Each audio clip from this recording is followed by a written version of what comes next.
Hey everybody, I have an old 1999 Mazda B4000 pickup truck, and I had an issue with it a few months ago. My windows just suddenly stopped rolling down.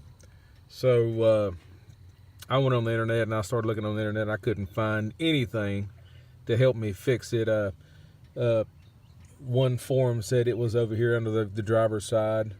There was a relay box and this and that, and nobody really had the answer. I finally found out where it was at. It's over here on the passenger side, and if you'll look, there's a panel right here, and there's a relay in here by itself. Let me get it out of here if I can fish it out.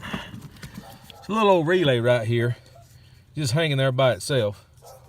And that's actually the relay that caused the issue. It's called a auxiliary power relay. And the relay, when you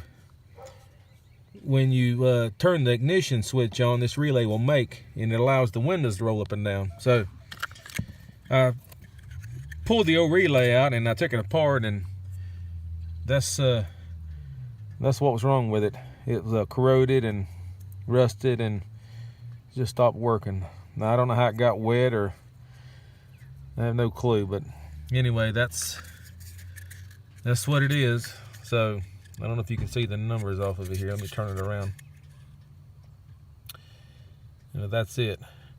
And this Mazda, this is a Ford relay, but a Mazda is also a motorcraft vehicle. So this is the same relay you'd find in a Ford Ranger, around the same model year.